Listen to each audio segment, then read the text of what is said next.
convening us, and Secretary General Guterres, thank you for your briefing today. In November, I visited El Arish, and I saw the UN and humanitarian partners' life-saving work in action.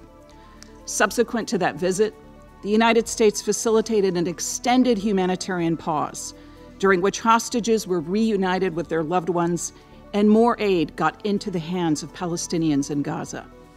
Since then, Israel, Egypt, and Jordan, with U.S. encouragement and support, have also taken steps to expand the flow of assistance into Gaza, opening Kerem Shalom and establishing a new route from Jordan. But more needs to be done to rapidly provide assistance at scale for civilians in all of Gaza. We welcome the Secretary General's appointment of Sigrid Kaag as the new Senior Humanitarian and Reconstruction Coordinator charged with this mission. She must have the resources and support she needs because her success is the UN's success in Gaza, and the UN's role is irreplaceable. Secretary Blinken was pleased to have secured Israeli support for a UN assessment team to visit northern Gaza, including support for a surge in aid to civilians in the north, who have largely lacked access to aid for more than a month and are increasingly desperate. We urge that visit to happen as soon as it is safe to do so, as it's a critical step to assess the humanitarian situation and enable the ultimate voluntary, safe return home for those displaced by the fighting.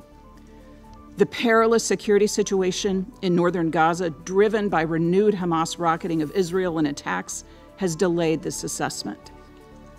We reiterate that there can be no forced relocation of Palestinians, and that Palestinian civilians must be allowed to voluntarily and safely return home with dignity as soon as conditions allow. Further, we reject calls for a relocation of Palestinians outside of Gaza and the dehumanizing language used by some officials on all sides of the conflict. We continue to convey to Israeli leaders that they need to do more to protect civilians and take feasible precautions to minimize civilian harm in line with international humanitarian law. Far too many Palestinian civilians have been injured or killed in Gaza since October 7. More needs to be done to protect them. UN and other humanitarian personnel are demonstrating extraordinary courage and also require greater protection. Many are themselves displaced. We mourn the loss of more than 150 UNRWA staff, the largest collective loss of personnel in the UN's history.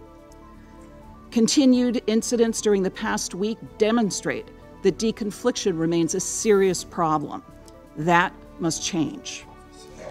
The United States joins other council members in reaffirming that humanitarian personnel must be protected so they can save other lives. In addition, they require reliable access to telecommunication services in Gaza to do their jobs safely.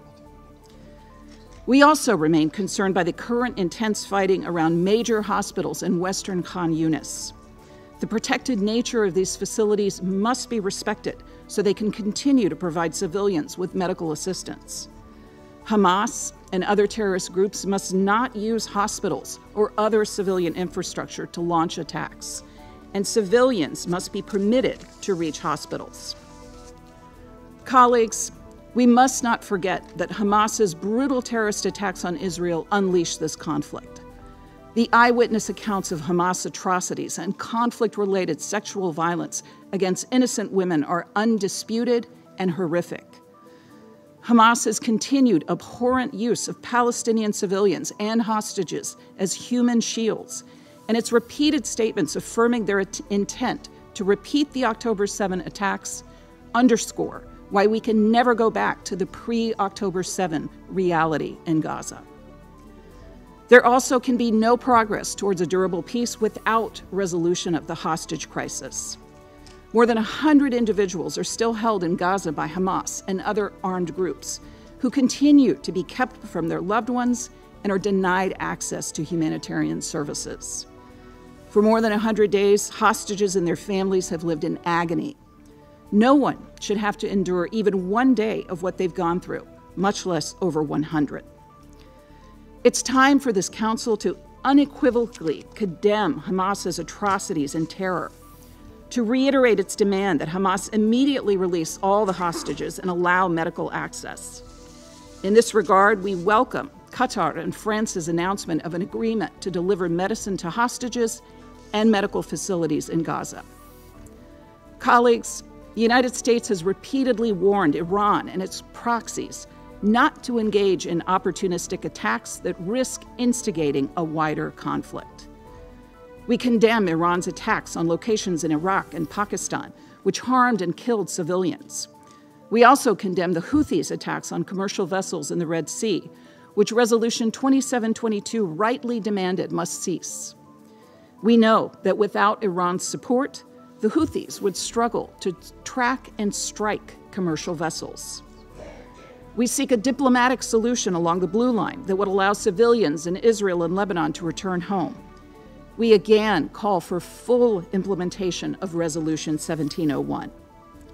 And let me be clear, the United States will continue to take defensive actions as appropriate and in line with international law to protect our personnel and interests in the region.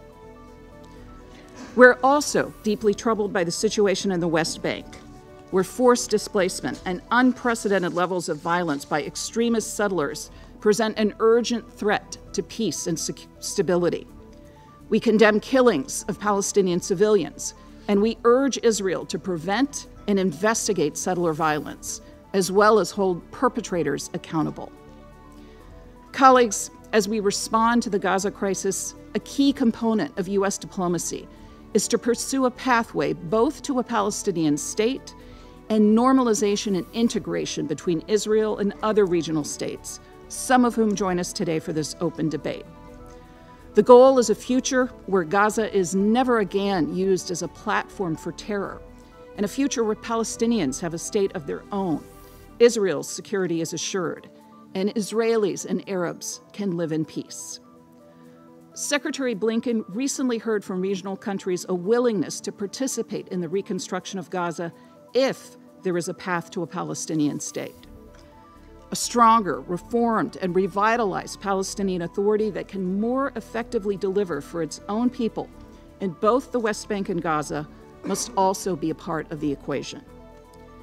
I know this may be difficult to imagine at this difficult moment, but it's President Biden's firm conviction that two states, with Israel's security guaranteed, are the only path to durable peace, as well as the only guarantor of a secure and democratic Israel, the only guarantor of Palestinians' legitimate aspirations to live in a state of their own, and the only way to end this violence once and for all.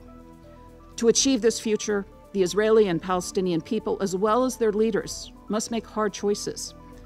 We do not purport to make these decisions for them, but we believe strongly that if they're willing to pursue these goals, they can help to usher in an era where Palestinians and Israelis can live side by side in peace.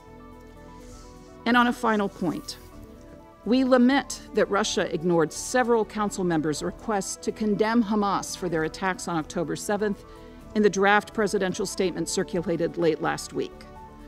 It's bewildering that this council still cannot condemn Hamas for its heinous terrorist attack that killed over 1,200 individuals from over 30 nations in Israel on October 7th, or that this council cannot, without qualification, reiterate its call for the release of the more than 100 hostages held by Hamas and other terrorist groups. Colleagues, we and others offered input to this product in good faith, and our input is consistent with what we've advocated for since October 7th. Russia's choice to reject these edits only underscores its cynical approach to the work of this council, as it chooses to try and divide the council rather than bring it together to address global challenges. Thank you.